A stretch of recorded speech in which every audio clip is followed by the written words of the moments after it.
Բարև ձեզ։ Արդ Նյուզի տաղավարում է քաղաքագետ Ռուբեն Մեհրաբյանը։ Բարև ձեզ, պարոն Մեհրաբյան։ Շնորհակալ ենք մեր հավերն ընդունել։ Ես եմ շնորհակալ հրավերի համար։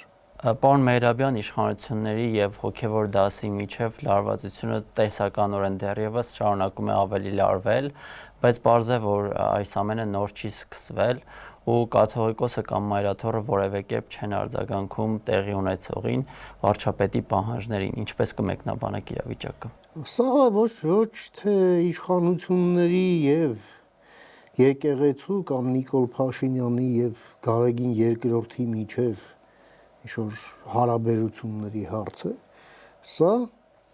պետություն եկեղեցի հարաբերությունների, ինստիտուցիոնալ ճգնաժամ է, որը մի օրվա պատմություն չէ, գալիս է վաղուց եւ հիմքերը դրա նույնիսկ գալիս են մեր անկախության հենց առաջին իսկ օրերից Հայաստանում այդպես էլ տարբեր հանգամանքների բերումով, այդպես էլ չձևավորվեց պետություն եկեղեցի հարաբերությունների, այսպես ասենք, իրավաքաղաքական հիմքը, եւ կուլտուրան, այսպես ասենք, այն հանրապետական կուլտուրան, որովհետեւ Հայաստանը հանրապետություն է, աշխարհիկ հանրապետություն է, որտեղ սեկուլարիզմը այն է եկեղեցին պետությունից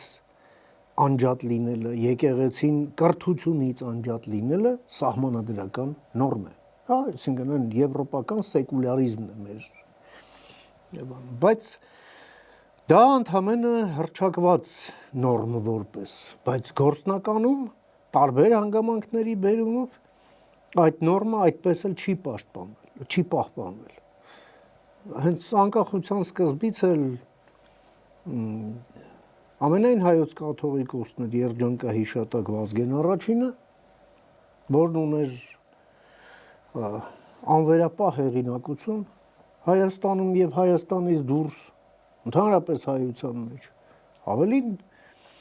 երբ Հայաստանը դեռ անկախ չէր, բայց բռնել էր անկախության ճանապարհը, Վազգեն Առաջինը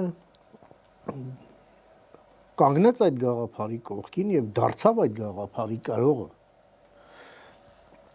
Նաեւ մեր անկախության առաջին տարիներին, երբ պետությունը առաջին անվստահ քայլերն էր անում, ինչը բնորոշ է ցանկացած երիտասարդ պետությանը հին երկրում, այո, Վազգեն Առաջինն իր ծանրակշիռ խոսքն էր ասում նաեւ տարբեր պետական հարցերին վերաբերվող հասարակությանը հուզող հարցերի շուրջ եւ այո Վազգեն Առաջինի ներկայությունը միշտ ցանկալի էր բոլորի համար ամեն տեղ նա հրավիրվում էր այն ժամանակ ազգային ժողով չէր Գերագույն խորհուրդ տարբեր պետական միջոցառումների եւ այլն Նա մեծ մասնակցություն ուներ քաղաքական եւ հասարակական կյանքում եւ այո հանդիսանում էր այսպես ասենք քաղաքական պաշտոն չզբաղեցնելով հանդիսանում էր թիվ 1 բարոյական հեղինակությունը մեր երկրում Ինչ որ առումով այդ դրվածքը իներցիայով շարունակվեց նաեւ Գարեգին առաջին կաթողիկոսի գահակալման ժամանակաշրջանում դե Գարեգին առաջինն էլ ընդ որում այդ առաջարկով որ հենց Մեծի տան Կիլիկիո կաթողիկոսը ստանձնի ամենայն հայոց կաթողիկոսի առաքելությունը այդ նախաձեռնություն ասեմ, խորհուրդ ասեմ, թե գաղափար ասեմ, ամեն դեպքում դրանով հանդես եկավ այն ժամանակվա քաղաքական իշխանությունը, Լևոն Տեր-Պետրոսյանը։ Էլի միանգամայն այսպես դրական,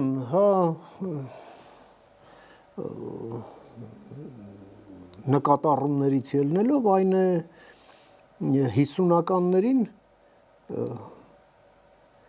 եկեղեցու այդ պառակտման հետևանքների վերացման նկատառումներից ելնելով բայց դա եւս պետության, այսպես ասենք,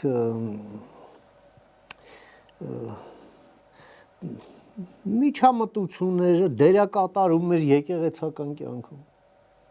Այո։ Երբ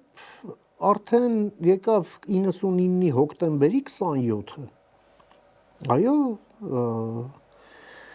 իրենց նախապատվություններն ունեին Հայաստանում այդ օրվա դրությամբ իշխանության տարբեր ներկայացուցիչներ։ Այդ թվում նաև arczepiskopos այն ժամանակ, Կաթրիչ Ներսեսյանի տեխնատության շուրջ։ Այո, նաև մամուլն է գրում, թե ինչ կարգեր էին բորբոքված դրա շուրջ։ Եվ հիմա post factum կարող ենք ասել, որ հոկտեմբերի 27-ին տեղի ունեցել կրկնակի աղետ։ Պետությունն է գլխատվել մի կողմից, մյուս կողմից էլ եկեղեցին հայտնվել է մի մարդու իշխանության ներքո, որը ըստ էության հենց եկեղեցական կանոններից բխող բարեվարքության ամենակարևոր չափանիշներին չի համապատասխանել ի սկզբանե։ Դե ես էլ գործունեության արդյունքներն էլ չեմ ասում, հա, այդ անփառունակ այս քառորդ դարը ինչով է նշանավորվել։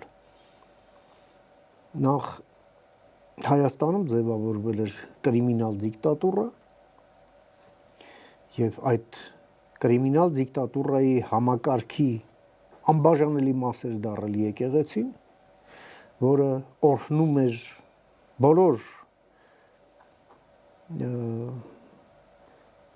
ընտրությունները, որոնք կեղծվում էին, օրհնում էր կեղծարարներին, օրհնում էր կեղծարարությամբ իրենց հաղթող հռչակողներին եւ կանգնում նրանց կողքը։ Իսկ երբ դրա դեմը լինում էր ընդվզում, դատապարտում էր դա եւ դրանց մեծ մասն էլ լինելով հայ առաքելական եկեղեցու հետևորդներ չէր կանգնում նրանց կողքը։ Սա փաստ է։ Իսկ այս հեղափոխությունից հետո ընկած ժամանակաշրջանում արդեն գործը հասավ նրան, որ եկեղեցին արդեն սկսեց իրեն դիրքավորել որպես ներքին քաղաքականության սուբյեկտ, սկսեց արդեն իր ներքաղաքական նախապատվություններով հանդես գալ, ասենք վարչապետի հրաժարական, ընտրությունների ժամանակ ինչ-որ բան սատարել այս կամ այն կուսակցությանը կամ թեկնածուին։ Սա այլանդակություն է, որը այլևս անհանդուրժել է եւ բնական է, որ գալու էր մի X բա, երբ այս թարախապալարը կամ պետք է կատարվեր կամ պայթելու էր ինքն իրենով։ Ինչն էլ տեղի ունեցավ ըստ էության։ Այդ նույն եկեղեցու ներկայացուցիչներ մի սառեցվածը, որը թրև էր գալիս փողոցներում մերձ քաղաքական զառանցանքներով ու ասում էր, որ ստացել է կաթողիկոսի օրհնությունը, կաթողիկոսից էլ որևէ ժխտող կամ դատապարտող հայտարարություն չէ։ Մյուս կողմից էլ, այո, այս ամենի մեղավորը նաև պետությունն է։ Ի վերջո սահմանադրական նորմի տերը պետությունն է։ Եթե նորմը խախտվում է, պետությունը պետք է գնա այդ խախտման հետևից օրենքով վերացնելու նպատակով։ Արվել է դա, չի արվել։ Դե արդյունքում մենք ստացել ենք այս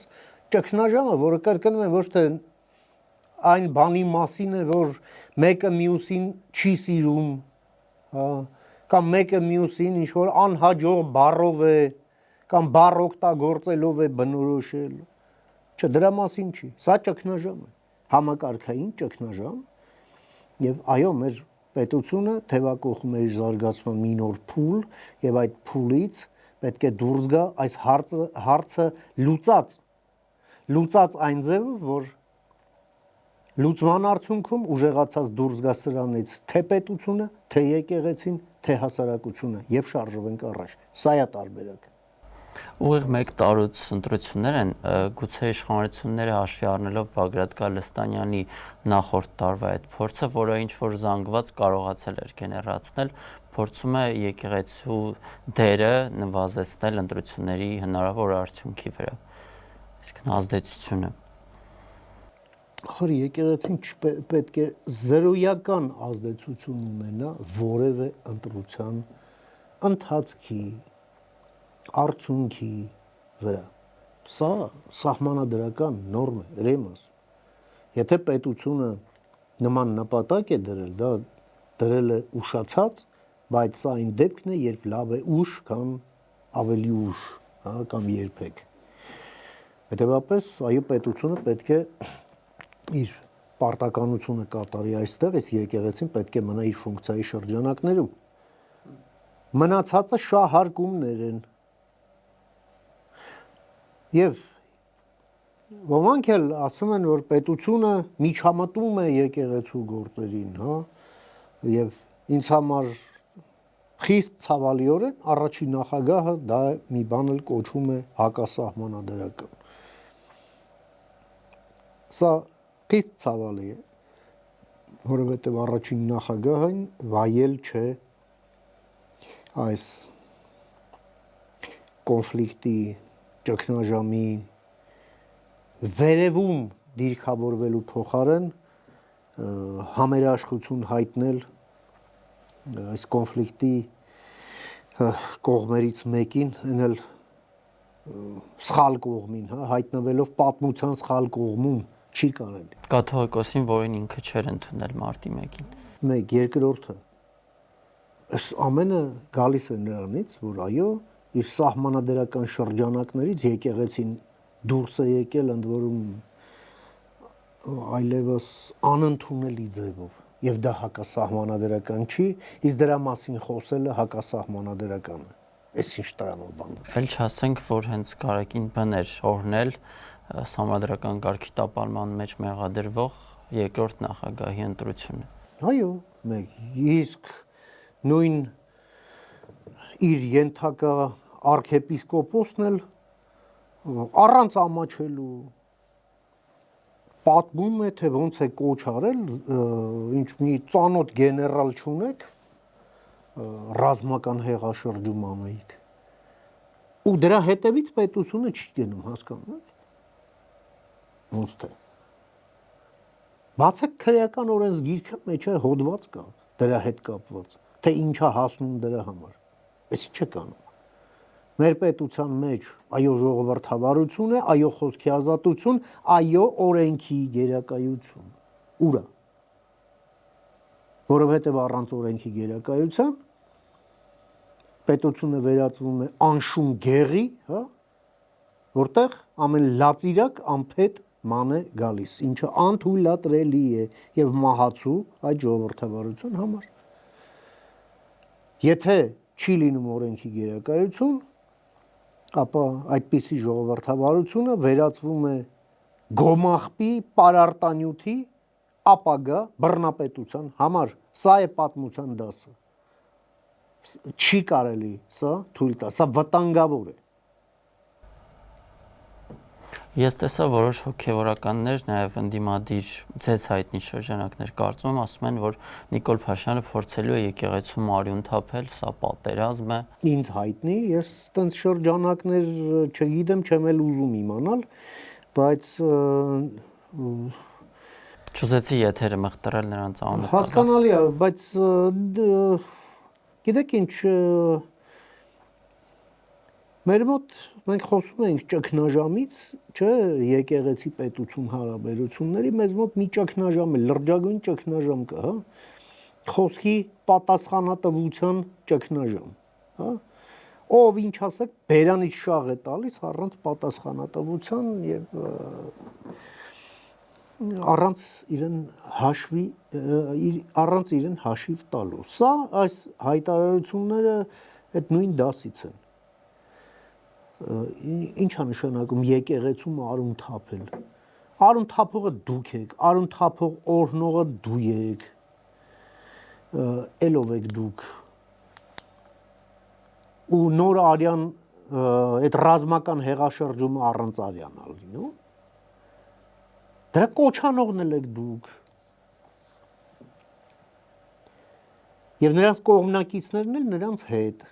միասին, ինչի մասին է խոսքը։ Պարոն Մայրաբյան,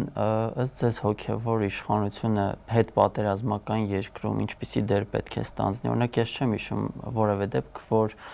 բարձրաստիճան հոգևորականներ օրինակ այցելեն սահմանամերձ բնակավայրեր, մարդկանց հետ զրուցեն, նրանց խնդիրներից զրուցեն։ Կարծում եմ մարդիկ դրա կարիքը հիմա ունեն, հատկապես այն գյուղերում, որոնք սահմանամերձ նոր են դարձել։ Տեսեք, եվրոպական պատմությունն ինչ է ցույց տալիս, ոչ վաղ անցյալի։ Երկու համաշխարհային պատերազմ, ավերված մայրցամաք, չէ՞։ Ինչ էր անում տարբեր երկրներում եկեղեցին, կաթոլիկ եկեղեցին, բողոքական եկեղեցին, հա։ Նախ ստանձնում էր բարոյական հեղինակության լինելու առաքելություն, հա։ Եվ մարդկանց դեպի Աստված ճանապարհ ցույց տալու առաքելություն, օրինակ ծառայելու առաքելություն, մարդկանց մխիթարելու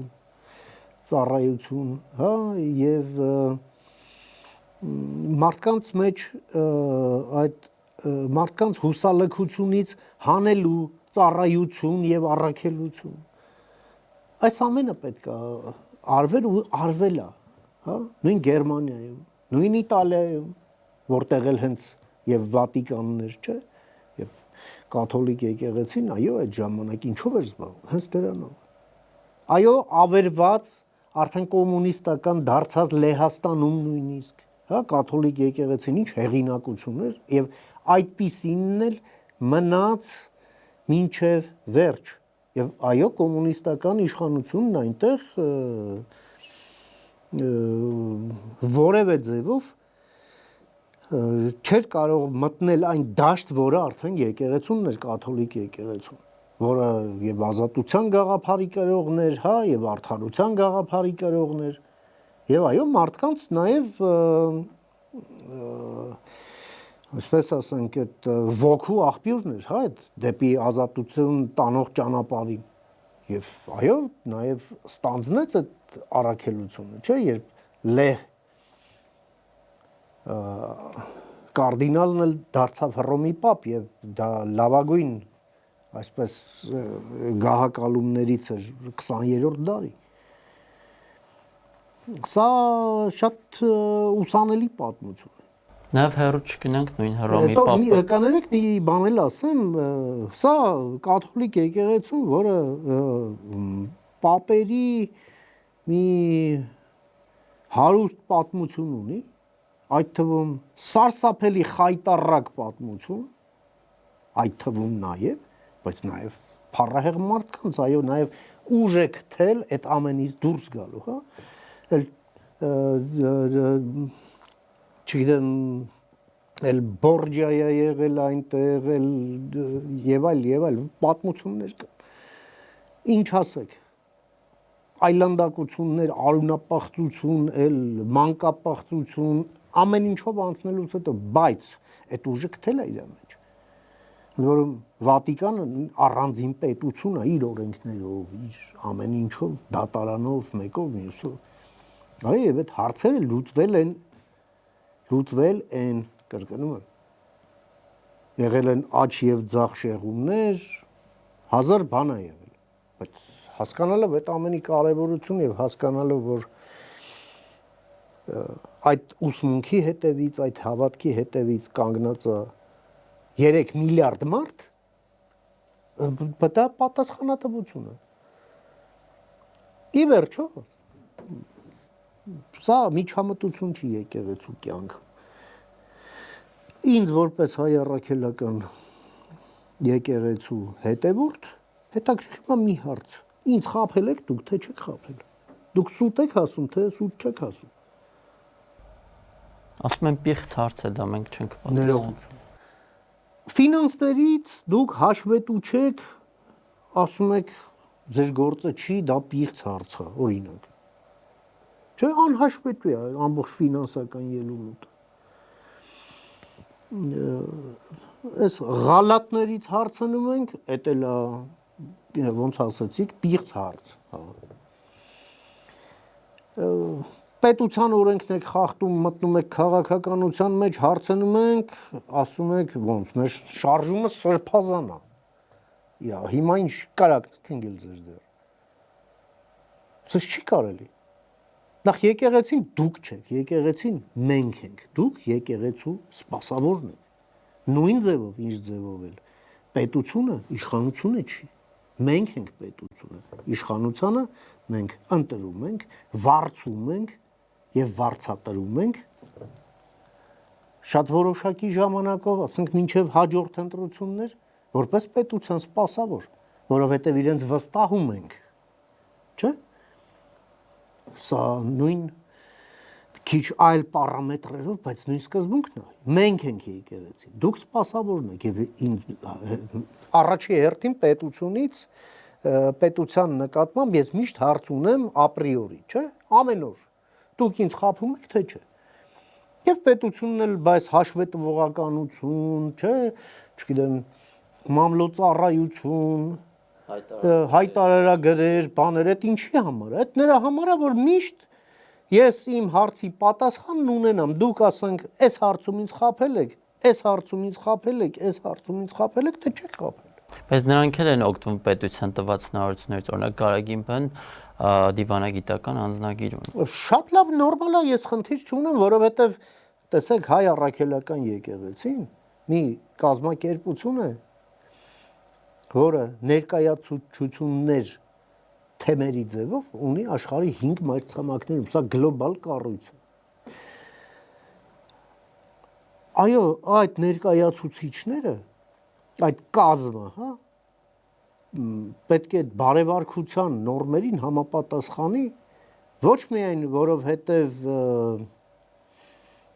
դա, այսպես ասենք, բարոյականության պահանջ է, դա էլ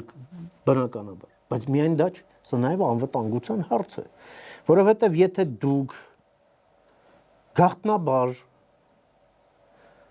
դուրս եք բարևարքության շրջանակներից եւ այդ գաղտնիքը բացում են մեր պետության նկատմամբ թշնամաբար տրամադրված, ոչ բարեկամաբար տրամադրված պետությունների հատուկ ծառայությունները, դա իրենց ձեռքին դառնում է հնարավորություն